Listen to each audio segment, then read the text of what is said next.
Well, welcome to the first episode of Selling the South, the Upstate's real estate podcast. This has been an idea that I've had for a while and really wanted to execute it. And we have been planning it, and now we're just going to do it. I am Blake Kirsch. I'm a third-generation realtor with Century 21 Blackwell and Company Realty here in the Upstate of South Carolina. This podcast, I'm going to read my mission statement that I've written for Selling the South, and I really want us to stick to that, and I want you guys to understand too why we're doing this. So the goal of Selling the South, the Upstate's real estate podcast, is to empower our listeners and viewers in the Upstate of South Carolina with the knowledge of what is currently affecting the most important asset that you will ever own, your home. We strive to bring in guests that can offer insights into things that impact real estate on a personal, local, state, and national level. So we've already got a lot of awesome episodes planned. I'm going to try to rotate weeks. One week having guests to talk about a specific topic, and the next week talk about a specific topic myself. All to do with real estate, but might be more exciting, more things that we bring back to real estate, but really the happenings and what's going on here in the Upstate of South Carolina. Our next episode is going to be just me talking about where the Upstate of South Carolina is, what it is, and when I say that, what area I service, what I mean by the Upstate of South Carolina. But for this episode, I thought I'd start off with a bang, and I thought I'd also start off and find out for myself if I'm good at this or not. And if you're from the South, you know there's no better way to find out if you're good at something or not than ask your family. More specifically, ask your mama. And I'm doubling down. I'm asking my mama, and I'm asking her mama. So I have here with me my mom, Mitzi Kirsch, and my grand, Peggy Blackwell. My mom has been in the real estate business for 37 years. I think we just decided. And my grand has been in the real estate business, both in the Upstate, for 47 years. My mom just won last week Best of the Best for Spartanburg, Best Realtor in Spartanburg. My grand just won last week Best Real Estate Company in Spartanburg for Century 21 Blackwell and Company Realty. So I think we're going to jump in here. I sat down to write questions for you guys, and I was kind of nervous creating my first episode, trying to figure out what I was going to talk about. And in 10 minutes, I had 2 pages full of questions. My producer, Max, was like, you might need 5-10 questions. Well, clearly there'll probably be a lot more episodes where I'm able to hopefully get my mom and grand to come back so we can talk about more topics. But I tried to narrow it down a little bit today. Anything y'all want to say before we get started? Hey, how's it going? Well, I'd say, I'm really excited that Blake's getting to share a little bit of his personality with people in the podcast, because that's something I think definitely sets him apart and, helps him to really connect with his clients as he's working with them. So I'm excited that he's getting to do that, and they're getting to see the real him instead of just a picture on a business card or an ad. Yeah. Gran, anything? Well, I'm just happy to have not only my daughter, but my grandson also in the business, and both of them having the passion to do what we got in real estate to do. So that just always makes you happy for them to find that they enjoy it and have the passion for it. So that's important. Well, speaking of personality, my mama is one of the sweetest people in the whole world, and she's between me and Grand, who are definitely plenty of personality. So hang on, and we'll just jump into it. I'm going to find out real quick if we're good at this or not, if I'm good at this, because I know they're going to tell me. After this, they're going to be on the phone calling and telling me. The first question I want to ask, more to kind of set the scene, is when each of you got into real estate and what made you decide to get into real estate. I guess we should go down the line and start with Gran and then Mama, and then I'll tell how I ended up back in real estate. Well, when I got into real estate, is because I wanted to have the flexibility to spend time with my daughter, who was young, like 8 years old at that time. And I already worked with a sales company, flexibility of that. But with that business, I was out at night a good bit. And so I had met a lady that I went to work with later, years later. This was probably 8 years later. Is this Evelyn? Yes, Evelyn Young, my dear friend. And I called her and said, "Are you still hiring?" Because I wanted to have the flexibility to spend time with my daughter, to do things with her. So that was my number one motive to get into real estate. So I wanted to have an income to help support my family, but I wanted also to have the flexibility to spend time with my daughter. And at the time, Papa was working for Union Camp. So, having an 8-year-old, it must have been pretty hard to go out and not be at home with her. But I think real estate offers kind of the best of both worlds. And you get to, create your own schedule, but it's also all consuming, especially doing what you did, which was starting a company and starting off by yourself. Well, I was very fortunate to have a very supportive husband, that he had the stability of a job that supported our family, but this just gave me the ability to explore and have more flexibility. So, and then obviously people know it didn't take a stone's throw to figure out why Mama and I got into it. Grand set, a great scene, and became so amazing and successful and so good at what she did. We learned from the best. But Mama, what was, where did you make the decision to get into real estate, and where did you really decide, okay, yeah, this is what I wanted to do? Well, I thought this was not at all what I wanted to do. Me too. I thought, I do not want my phone ringing all the time. I do not want to be on vacation and have to, still work and different things. But I went to Wofford College, and I decided that I wanted to get my real estate license and see what I thought about it after my first year, because I was not feeling the pre-law vibe. I was in school at Wofford to do pre-law. All my friends took the bar exam yesterday and today. I'm glad we did not decide to do that. Yeah, I am too. I heard of someone else taking the bar exam this morning, but so I got my real estate license.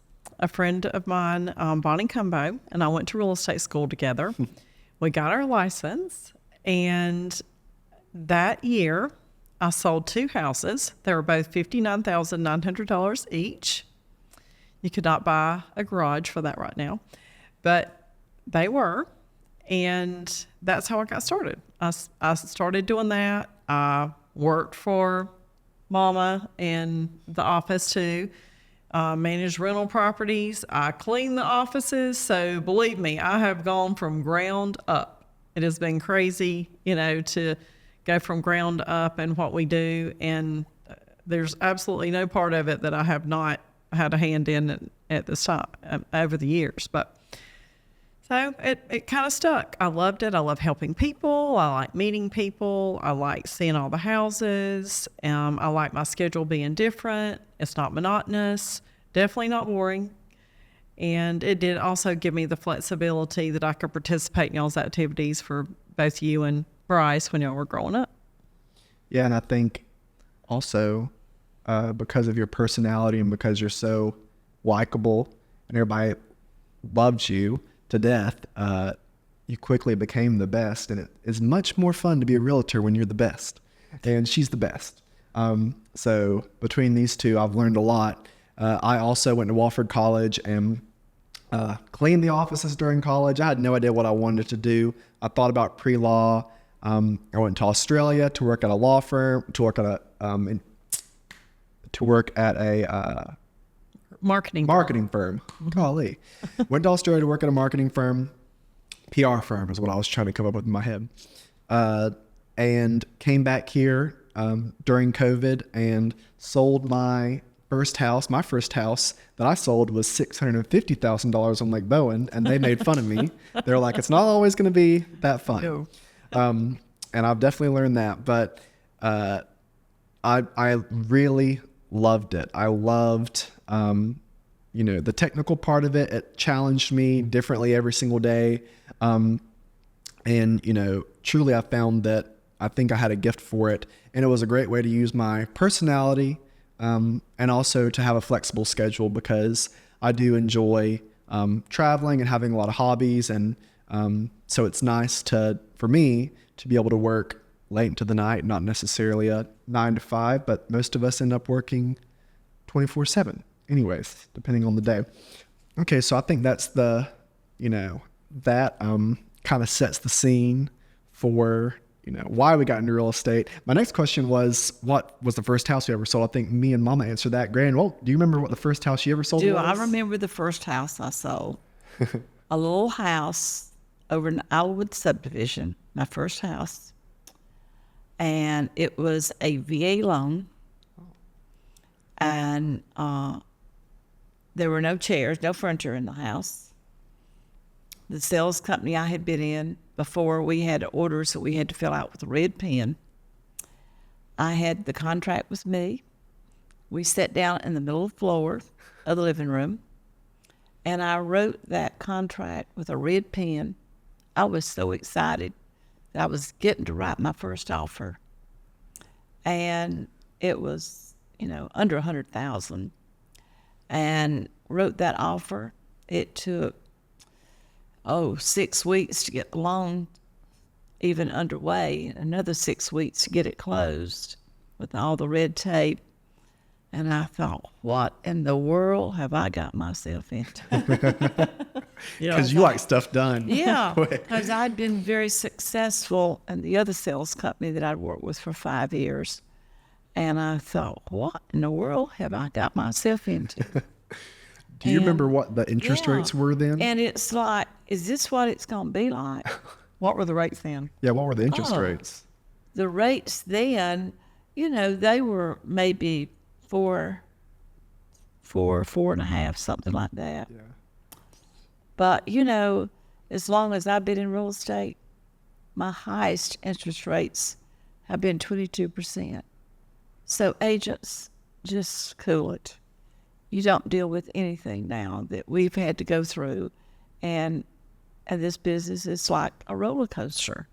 But you've got to be able to just handle the rejections and come and go, because that's what it's going to be. Every day is a different day. And you just got to think, what am I going to do today? And do a good job, because you're going to help somebody if you have the right attitude. So that's important. Yeah. Then I wanted to talk about, I think this is going to be definitely interesting, kind of interesting for me too. My question is, how has selling real estate in the upstate changed since you got into the business? I kind of have an interesting, take on that, since I've only been in the business 7 years, but I feel like my 7 years is like 70 years, because we've had COVID, we've had so many different election cycles, we've had so much happen since I got into real estate. It has changed, almost every 6 months. It's a whole different market, a whole different world. That's nothing compared to what these two have experienced. So, Mama, what would, kind of a timeline, how has real estate changed since you first started? Well, we didn't have cell phones. We did not have computers that you could take around with you. We did not have a way of finding out about the listings that were available other than these books that they delivered to us every other week. To the office? To the office. The man drove up in a station wagon or a minivan and dropped off your books. And that was like a big deal. You were waiting for those books to get there so you could see all the pictures of the houses. You only had one front picture, and we rated our listings good, fair, or excellent. And some of them were not excellent that were rated excellent. I would always say mine were excellent. Yeah, I would have. But it was funny. I mean, we didn't have any of that. So I had to drive around with a map and figure out where I was going. if we wrote an offer, we had carbons that we had to put in between the pages to make multiple copies of things. Like carbon copies? Like carbon copies.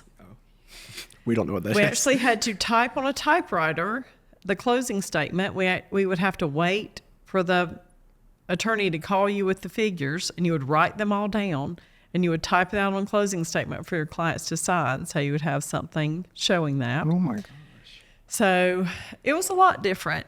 People didn't have as much stuff either. I mean, people could move out of their house in one little moving van, most everybody, or trucks, pickup trucks. Now it takes 4 18-wheelers to move an average size family because we have so much junk. People have so much stuff and load things up. So it's totally different. Everything's different. The internet, email. I mean, when I was in the business, we didn't even have fax machines at first, and then when we did get cell phones, they were mounted in your car, or it was a big bag phone. So just really different than now. I mean, now I can basically be anywhere and write an offer, as you know, because that's the way you've learned. But I have not always had that luxury. And we would have to drive back to the office at 9 or 10 o'clock at night, or go meet clients for signatures. There was no electronic signing. It's like a world of difference. So if someone had told me we were going to be doing real estate like we are now, I would have said, you're crazy. That's like space age. Yeah. I remember when we were little, you would have to go to the office pretty much to do everything. Mama and Daddy, if we were going to go to the beach, they would be at the office late to get everything they could get done on their computer, because we didn't have a computer or like smartphones at the beach. So they would have to go do broker price analysis, all that stuff before we would go out of town. And they had maps in their cars, and you had actual keypads. Now they're on our phones. So very different. And then also, I thought nothing when I first got into the business about, do you want me to come list your house in Lake Kiowee? Sure. I'll put that in my phone and go over there. Your range definitely was not that big when you first started, I don't think, because you're more local, and then I definitely have grown. Yeah, now, I mean, we can go I've anywhere. sold from Lake Murray to Tryon. Yeah. So in the last couple of months, so I'm all over the place. Gran, how has real estate changed? You guys had it made. Did they have stone Y'all tablets? didn't know nothing. I'm telling you, we got copies faxed to us from the board office, okay? We didn't even have books to start with. So that's what we had. And, of course, we had no lot boxes or anything like that. You had to go to the real estate company to pick up the keys to show houses. Actually, no, I had to do that for you. That was my job. Well, I know, but that's when you were little, before you got to be a realtor. Anyway, you had to do that. And, well, if you had a listing and you had an out-of-town client, then that listing was off the market all day unless you hid it under a flower pot, the key under a flower pot of the mat for other realtors to get in if they'd made appointments to see it. And they would call you, I guess, to make an appointment. And we got so you had excited to make all your own appointments. when I was on East Main Street, and we were getting a fax machine. I thought, how in the world is that going to work? How's that paper coming through? How's that going to work? So we had a fax machine. And I mean, we had to call, make appointments, take keys back, all that stuff. So you had to go to the bank with people too when they applied for their loan. Oh yeah. So now, of course, privacy. We never do that. But And that's why you were probably closer with a lot of loan officers. When I was little, your best friends were loan officers. You probably spent a ton of time with them. We did. We were there all the time, and we would actually meet the client there, sit there with their loan application, help them work through the process. And I had some crazy appointments like that over time. It was interesting, but it's definitely changed. Well, I guess a good question would be, what's the way that maybe you wish it would go back to how it was before? Because those were all things that have, I guess, improved. What's something that you wish would go back to how it used to be? Well, things were simpler as far as the documents and everything. Now everything is so complicated, and definitely a buyer or a seller need us to explain everything to them. Which is of course our job, and that's what we're grateful to be able to do. But you cannot just sit there and read a document and understand what you've read. Typically, you have to reread it. You know, it's very complicated, always changing, you know, different set of rules for the different type properties and things, when it used to be pretty much status quo and it was easier to do that. However, the other part was harder. You know, you had to drive around and get everything, like Mom was saying, or, you know, there was no real photography. You didn't really know what you were seeing until you got there.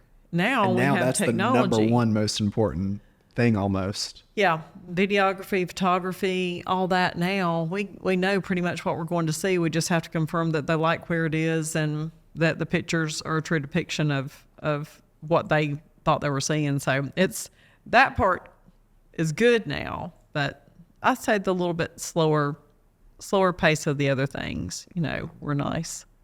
What do you miss, Grand? I just think it's important for the agents to give the clients their full attention and to be with them at their walkthroughs, to be with them at the closing table, because you never know when they may have some questions that some agents feel like, well, we've written the contract, we got the house you wanted, and you do the rest. And I just still believe in the customer service, giving the customer the quality service that you should do, and down to the wire, and make sure, do your walkthroughs, make sure everything is handled right, and still give them all the proper information that they need, because that's your job, that's your responsibility. We do get, before closings, now we get to review pretty much the closing statement, all the closing documents. So, necessarily you wouldn't have to take anything with you to closing. One thing I admire is my mom always takes a folder with her to closing that has what in it, the contract. Yeah, we actually print the main documents just in case we need to refer back to something or reference that, you know, with everyone else in an easy to read form. I like that. I also like to give my client a folder that they can keep some things in. You know, they may have some instructions from the seller or different things, or copies from the attorney's office. I'm a little old school in that. It's fine to have it on email, but I like for them to be able to put their hands on the document that shows exactly how their money was dispersed. And it's something that I've inherited from you and picked up on too. I take that, and often people, say, oh, well, didn't we do this? Or weren't we supposed to do this? And I can refer right back to where it is in writing. So definitely a cool thing. We went off, I don't know if we're doing this right. We went off my questions a little bit, but that's okay. I guess this is more specifically about sellers. My mom definitely unbridled, one of the best listing agents in the country, in my opinion, but definitely in the upstate of South Carolina. When you go meet with the seller for the first time, what are you, talking about, and what are you looking for? I think that one thing that gives me confidence when I go on a listing appointment is, having gone with my mom so many times to listing appointments, I imitate a lot of things that she does. So I have a lot of confidence in, when I'm going to a listing appointment with the things I've picked up from you. And, one thing that's very important to me on a listing appointment is telling my clients what I think they need to do to get their house ready. A lot of agents, I think, tend to be more timid. It's very scary and difficult to tell somebody when you walk in their house things that you think they need to do to get it ready to list, as far as repairs or organizing or staging or cleaning, but it's necessary, and that's really what you're there for. So I've definitely learned that from you. But what does that conversation look like, and what are you looking for when y'all are going to a house to list it? Well, when I'm going to house to list it, the first thing I like to do is, go in, get acquainted a little bit, connect with the client, see, what their goal is, their initial goal is. So I like to do that. And then I ask them to show me through the property. I like to take a tour. I like to do room measurements myself. I take a lot of notes. I want to know all the details and make sure that I'm comparing it well to the other things that have sold or are on the market. So that's a big deal to me. I really like to hear from them, the upgrades they've done to the house, the reason they chose the house. That's important too. I want to know, what brought them there? What brought you here when you purchased the house? Was it the neighborhood? Was it schools? Was it location? What was it that was your connection? Because that helps you to maybe promote that to the next homeowner, depending on how long they've lived there. But I love seeing what people have done. Now, if you go in and somebody, needs to do some sprucing up, the best thing to do is to say, there's a bird, there's a nest for every bird. That's the way I look at it. So I'm sure there's somebody that will have the same ideas you do about their home.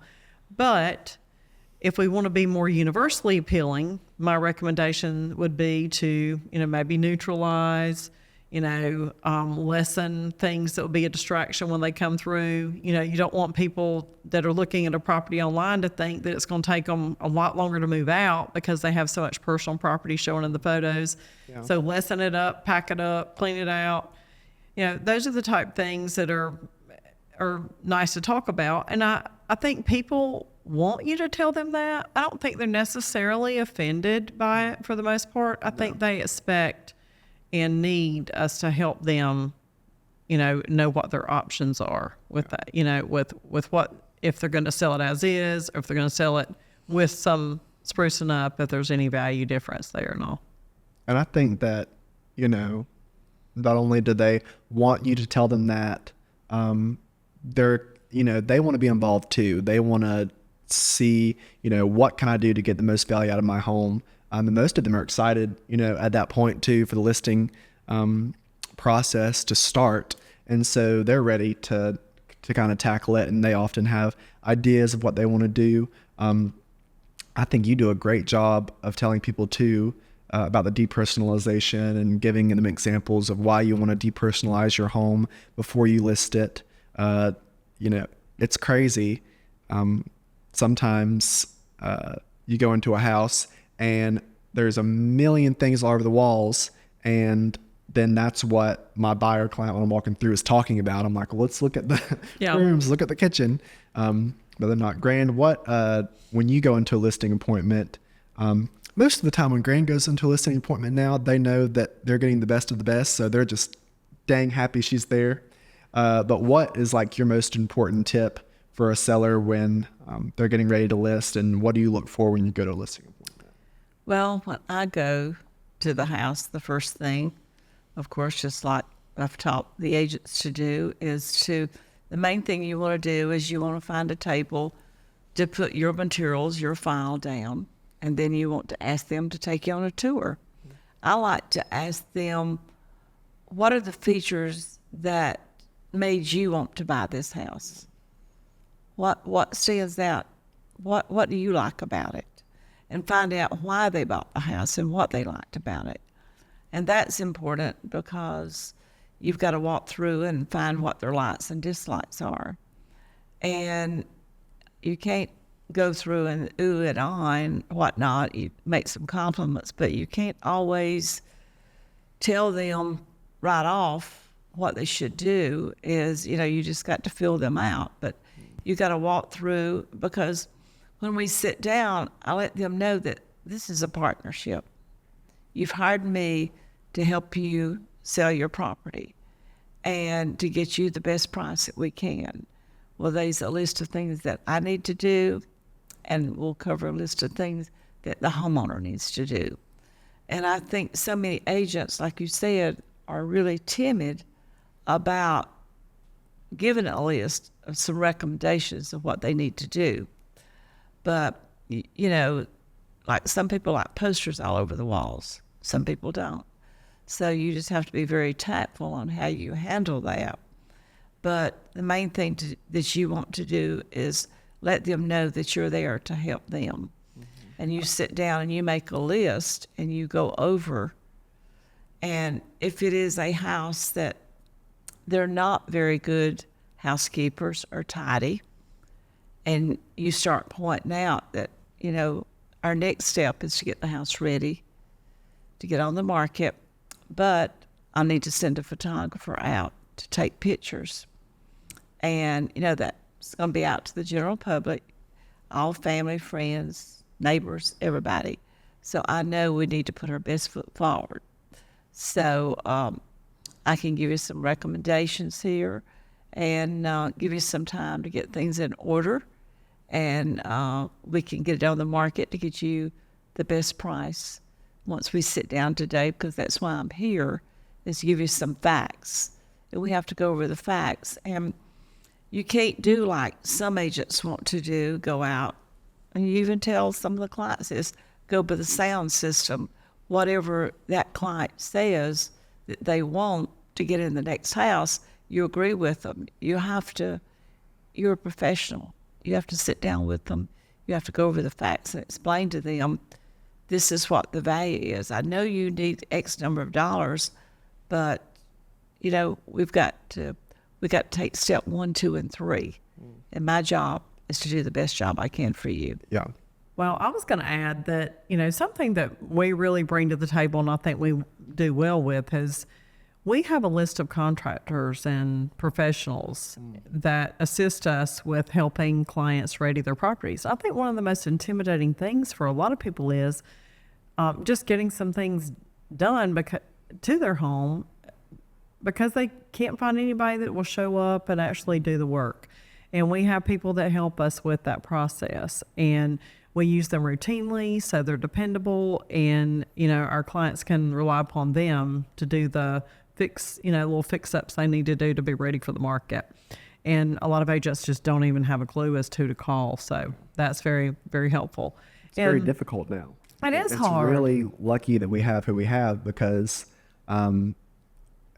it's very difficult now to find a contractor who will show up and do a good job at a reasonable price. Yes, I agree.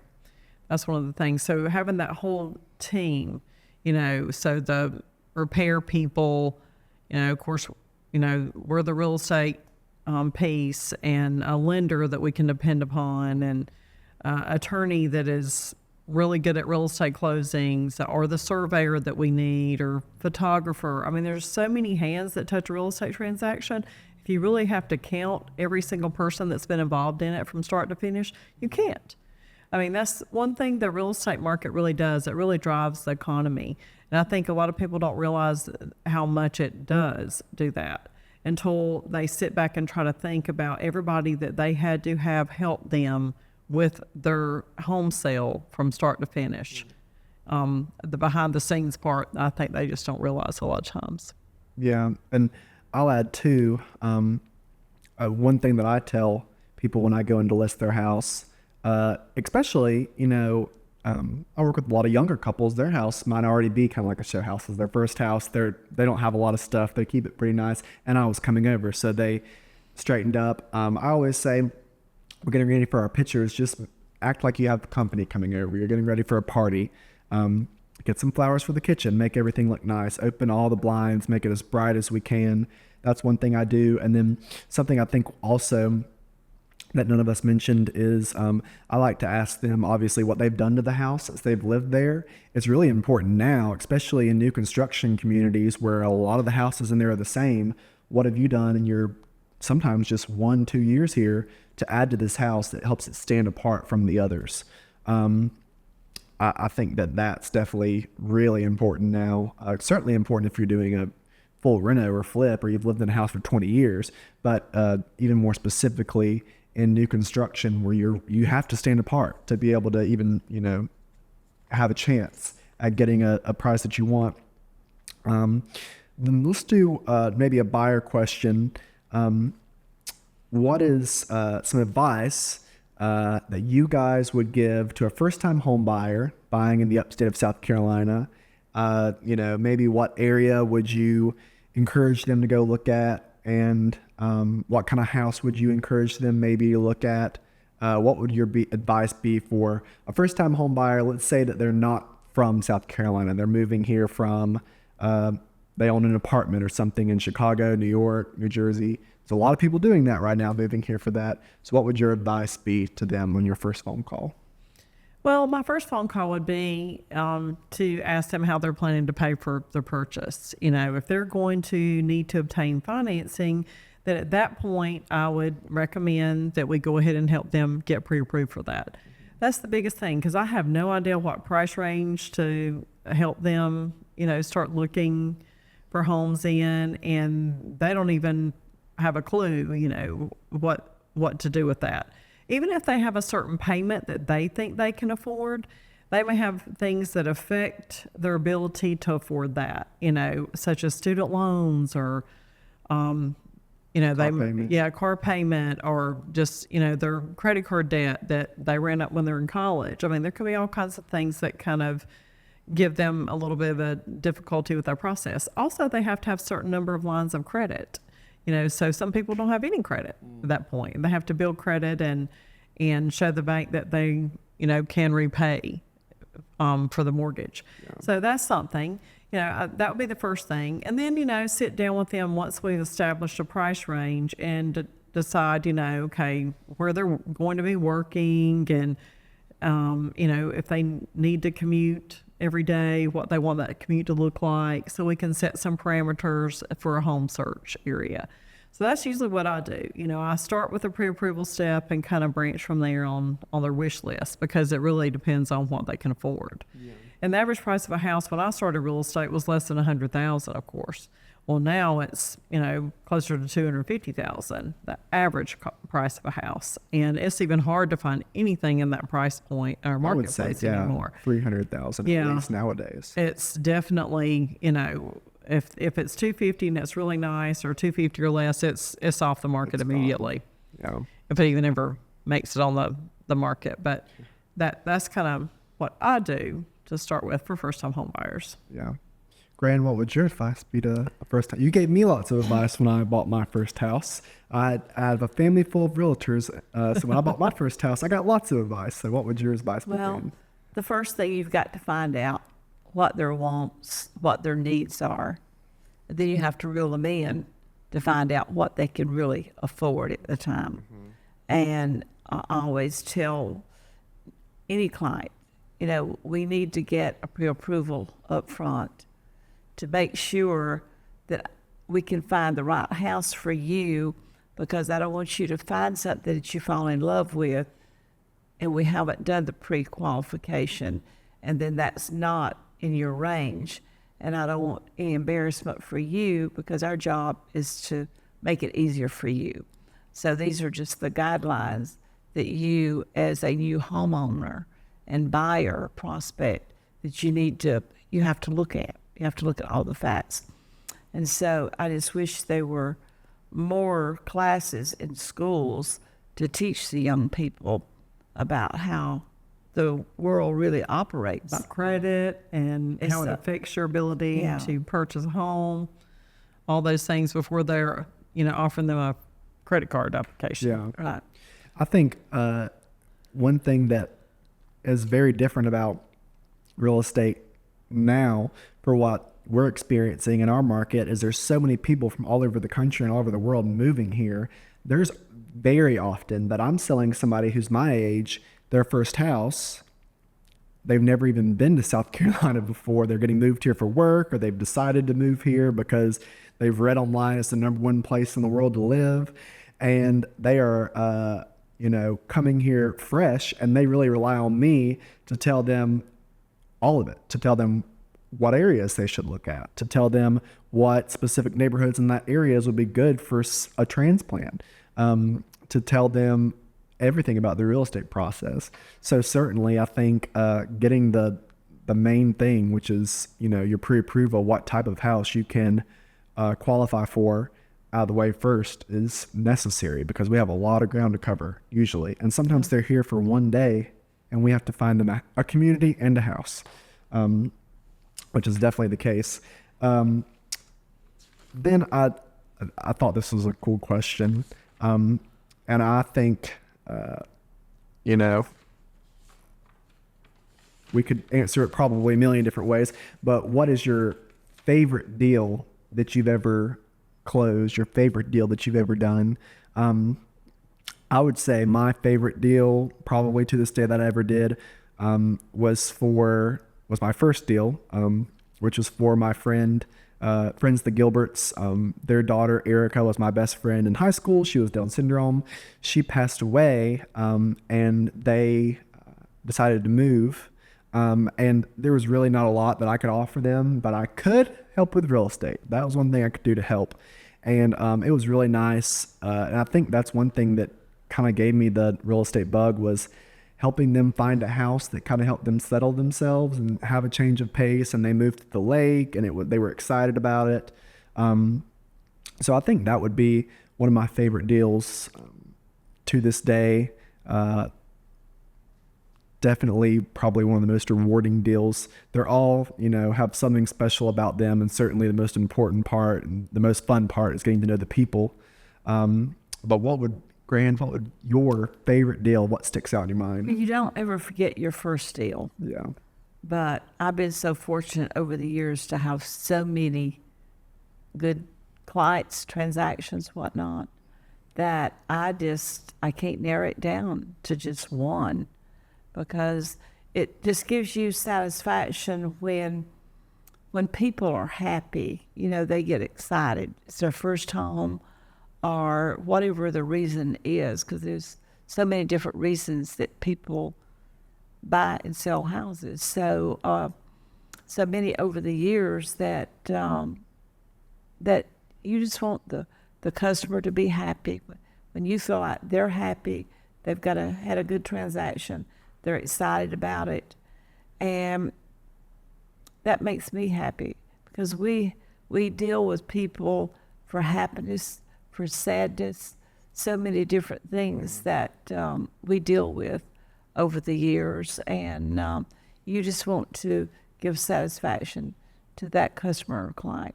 And that's important to me, when they're happy, they're satisfied, and they're ready to move on, because things change. I think that's a good point too. There's a lot of times where we're dealing with a transaction that's not necessarily a happy time. Somebody's passed away or a divorce situation, and we can offer a lot of help, and you kind of have to find the positive in it to be able to get up and do that. But to be able to help someone through a tough situation, maybe take some stress off them by being able to sell the house for them or being able to find them their next home. I think that, in all of our transactions, we have to find some reason, to make that one our favorite for the day, to make it work. Well, just like my philosophy is, if you help the customer or client and you do what's right for them and you help them reach your goal, then that's satisfaction. That's when you as an agent have reached your goal, when you've helped that customer or client. You've done what's best for them. And you've always said, and you impress upon Mama and me, that, don't worry about the commission, don't worry about the closing, worry about making your client happy and helping them achieve their goal. And when you do that, then all the other stuff follows. It's the people who focus on the wrong things that don't, become successful. Right. Mama, you got to pick. My mom closes 10 to 20 to 30 houses a month. So you've got to have some kind of favorite that sticks out. I don't know that I have a favorite, but I've got some funnies. Yeah. So I've got some really funnies. And I've got some good ones. I sold an underground house one time. That was kind of interesting. An underground house. It was an underground house. But I've sold some with critters in them. I sold one that had squirrels that decided they wanted to eat the house on the back of it, and we had to call the Clemson extension, and we had to learn to bait the squirrels away from the house. That was kind of interesting. I've caught birds out of houses at closing to get them out.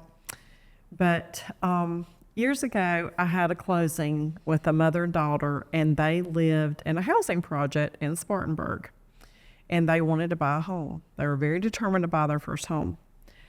And we finally got to the closing table, and they came in, and it was a long time ago. They brought their money, and then for some reason, the closing figures had changed last minute, and they needed a few more dollars. Well, they didn't have a few more dollars. So the closing attorney and I were like digging in our pockets, getting out. Yeah, Buck Brandt with Henderson Brandt and Veith, my right arm of many closing transactions for sure. And he was digging in his pocket, I was digging in my pocket, and we got the rest of the money out, and we helped them get their house. That lady has referred people to me so many times over the years. And just randomly one day I was having lunch somewhere, and I was, waiting for the waitress to bring me my check, and I was sitting there, and she said, "You don't have a check. That lady over there paid for your meal." That lady remembered me and purchased my meal at the restaurant that day as a thank you for helping her at a time when she could not have gotten in her house otherwise. So to me, that was one of my most rewarding times, because I didn't even recognize her. She owned a hat. She looked different that day. I would have never even known, but that was a really good transaction for me. I mean, I've had a lot of wonderful clients, still to this day. I sold a first-time home buyer and closed her today, and she was awesome. I've had so many great clients, and I've had so many people that become my friends, through real estate. So it's a lot of people I've sold houses to actually work with us now. Yeah. So I'm encouraging them to get Most of our real office. estate. Like our whole floor that we work on, a lot of them are my past clients. And actually, the ladies that work for me and with me, Angie Parsons and Katie Eastler, they actually are past clients of mine. So it's fun. It's something that, you do meet all kinds of people. I mean, and showing houses is eventful. I mean, I've gotten bee stung a million times. I've seen snakes. I've seen groundhogs. I've seen raccoons, deer, everything. And in houses, at houses, the whole 9 yards. So it's never a dull moment. That's a good, I'm going to just do 2 more questions. That's a good transition into a question I knew I had to ask, which is a question that I know a lot of the answers to, because this is how I learned real estate. I learned real estate sitting around the kitchen table, the dining room table, hearing the stories, and most of the time I picked up on the fun ones. But what is the craziest thing that has ever happened to you while you were showing a house, Grant? Most embarrassing thing, setting off the alarm and having the police to come. Yeah. That's the most embarrassing thing. But, I can't even tell this. It's just like, no. You got to tell it. You got to tell it. No. Or you got to tell something. Well, I'm trying to think. Well, I'll tell something. Okay. Grant's got a lot. I know which one she's talking about. She does not need to tell me. So I was showing a house, and we were standing in the backyard, and there were some bees. My client said, there's some bees, so we need to ask them to treat the bees. So we did. We went back for our walkthrough before closing, and he said, well, I think the bees are gone. I don't see them. He stomped in the area where the bees were, and they all came out of the ground. They were yellow jackets. Well, I had on a yellow dress. Well, they went all up my skirt, were stinging me. We were running in the house, and they were so scared. They were in the house before I was. So that How old was I? I was like, was I little? I don't even know if you're born yet. That was crazy. That was one of the times. Another time. If I wasn't born yet, your hair was probably pretty big. It was probably big. It was probably too. giant. Another time was that was it back when realtors or a lot of ladies wore pantyhose. And I had on pantyhose and a dress, all ready for work. I went to a house, and I was like, gosh, something's biting me. I looked down, and I had fleas all over me. They had covered me from this house. That people had moved out and took their pet with them, and I guess the pet left its friends to hang out with us. And so I had fleas all over me. So I had to go outside and, take off the pantyhose on the front porch and get rid of that. It was terrible. That was another time. So, there's some interesting things, and those are just some of the funnies. I've gone down into a basement and looked over, and this whole snake skin standing right beside me where a snake has skinned itself. I forgot to tell y'all, at the lake house that Nick and I just bought, yesterday I saw this thing hanging down above the stairs, and I thought it was like a piece of plastic. It was a snake skin in the house. And I was there with the painters, and they were freaking out. Oh, yeah. You probably have one living somewhere. Probably. I had this one set of clients, and my two most embarrassing or crazy stories happened both with them, like a couple days apart. We went to one house, and it was like a house that had the majority of the yard fenced in, and then the rest of it wasn't fenced in. So we opened the back gate of the fence to go out. And as soon as I went back there, I was wearing loafers, and I stepped in fire ants. They were up my legs. I took my loafers off and started trying to run back to the house, and I was stepping through thorns. So I was just, I definitely said a lot of bad words in front of my clients, and they were trying to help me. And I went back inside, and I jumped on the kitchen counter. It was a flip house, and I called the realtor afterwards and told them this. But I sat on the kitchen counter, put my feet in the kitchen sink, and washed these ants off my feet, and my clients were helping me wash them off. And that was like one day. And then a couple days later, I went to a house, and I got there a bit before them, and I walked out into the backyard to look at it, went to go back in the back door, and the back door had locked behind me. And the backyard was fenced in and deadbolted, or like padlocked. So I was climbing over the fence in my work clothes when they pulled up in the driveway. And they were like, "What are you doing?" And I was like, "I'm sorry." I got locked in the backyard. Yeah, that's happened to me before. The funniest thing, though, was I got locked in a bathroom at a house one time. I got there before my clients. I was pregnant with you, and I had to go to the bathroom. So I went to the bathroom before they got there, and then I started to open the bathroom door, and it was shut, and it would not open. It was wedged shut. I could not get out. I had no phone, no nothing. I had to sit there and wait for my clients to get there, and I kept knocking on the door. They had to come let me out of the bathroom.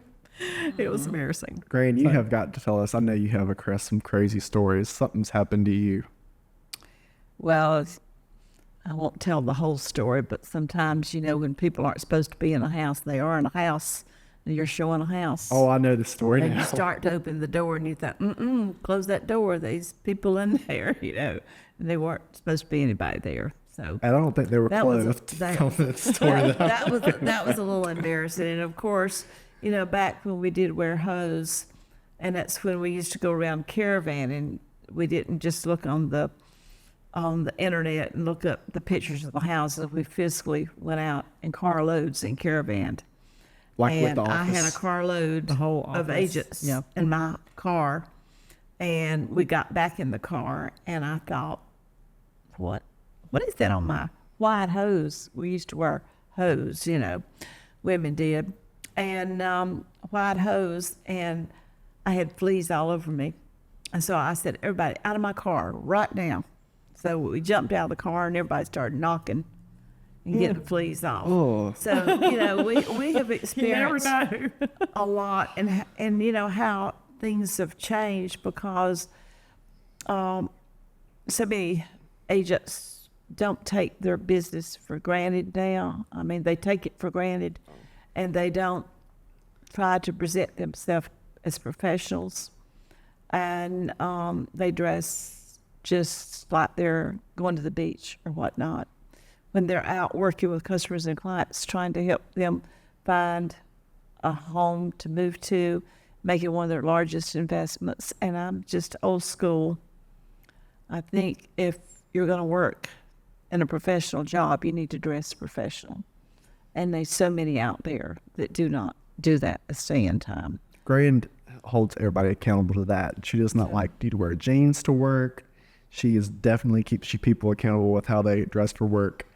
And I definitely think twice sometimes before I wear something out. I'm like, do I have 10 more minutes to change my outfit? Probably, or Gran will get mad. Yeah. The last question, I guess, will be pretty interesting. This was my first episode of my podcast. I think y'all have done pretty good. It's going well. My first episode, I automatically knew what I was going to do. I was going to ask my two favorite people and my mentors to be on my first episode. So my question is, Gran, 40 years ago, and Mama, 30 years ago, when you were in your 7th year of real estate, if you were going to have, I guess, Mama, you would have had a TV show, and Gran, you would have had a radio show. Who would have been your first guest, or what would your first episode of your show been about? Oh my goodness, when Blake texted me and said, "When did you do your first podcast?" I said, podcast, heck. We didn't even have a cell phone. We did good to have a phone in the office. We didn't have fax machines.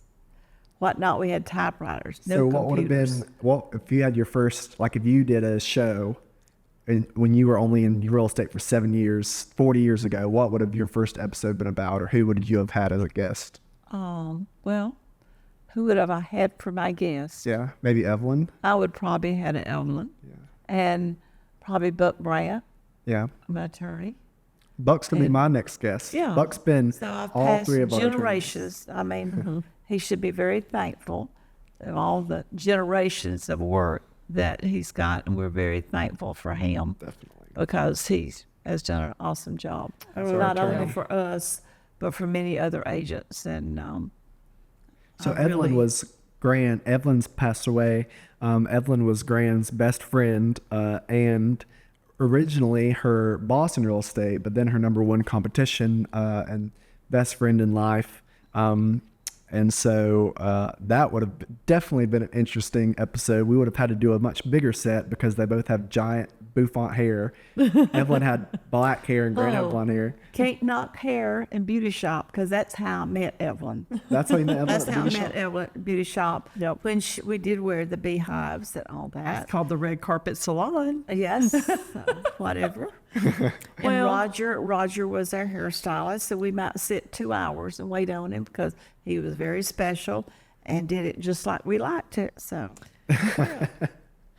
I would probably say that I would have wanted to have a loan officer with me. I would have probably invited Like Jane Dickerson. like Jane Dickerson, a longtime friend of mine that was with BB&T. She is since retired, but I would want to have wanted to have had somebody like that probably. Yeah. Oh my gosh. I could imagine you trying to wrangle Evelyn and Gran to interview them. Oh my goodness, yeah. Oh my Lord. Well, I think that's pretty good. I appreciate y'all. So this has been the first episode of Selling the South. And I'm sure if you're not from the South, you are about tired of hearing our Southern accent. So we'll give it a rest for a minute. I really appreciate the two of you being my first guests. If anything, if this never goes anywhere and nobody ever watches it, I will really appreciate having the two of you on video and telling me some funny stories and talking about the business that means so much to y'all, because really, how do we all work together? How do we not kill each other? We're all passionate about what we do and passionate about our clients, and we really enjoy it.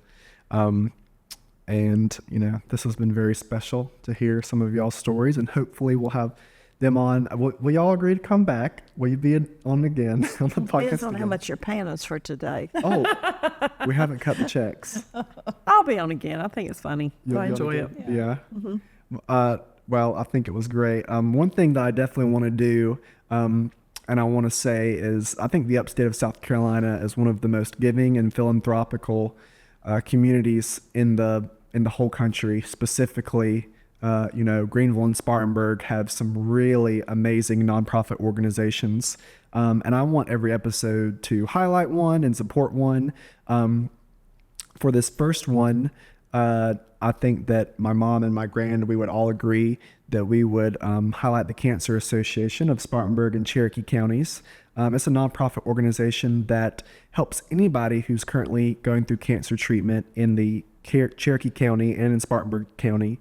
My mom was on the board and a dancer in Dancing with the Spartanburg Stars. I'm currently on the board and a dancer with Dancing with the Spartanburg Stars, and it's something that means a lot to us. I know they appreciate Grand and Mama and all of their support that they give them. So I will link that in the show notes. I will link their website and a place for you to be able to donate to them. And we will all give a donation for this episode to them. And definitely check them out. And if you are currently battling cancer in the upstate, definitely reach out to them, because it doesn't matter, if you are from, as long as you're from Spartanburg or Cherokee County and you currently are going through cancer treatment, they can help you and you can be one of their clients. I want to say thank you to Max, who's helping me. He is going to be my producer and my partner on this. We hope to release episodes every week, again, to talk about different topics to do with real estate in the upstate of South Carolina.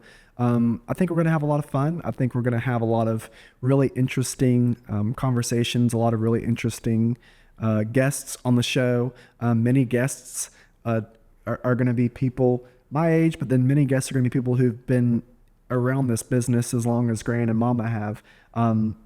My next guest in 2 weeks is going to be George Brandt, Buck Brandt, our closing attorney, our most trusted attorney, who is just a wealth of knowledge and just a real fun time too. So that'll be very interesting. And then after that, Sharon West, the Spartanburg County Auditor, has agreed to come on to talk about taxes and to talk about property taxes. And she's very knowledgeable about a range of topics to do with Spartanburg and to do with South Carolina property taxes. So we'll have her on. But for now, thank you so much for watching. Thank you so much for listening. Be sure to subscribe to our new YouTube channel. Be sure to like us on Facebook and follow us on Instagram. And you can listen to this podcast wherever you listen to podcasts, namely Spotify and Apple Music or Apple Podcasts. And yeah, we had a good time. Thanks, Mama and Gran, for being here. Any last words? Thank you so much, and appreciate you doing it. Congratulations, Blake. We're proud of you. I'm proud of y'all. Love y'all. Love Thank you. Thanks, guys. Got a little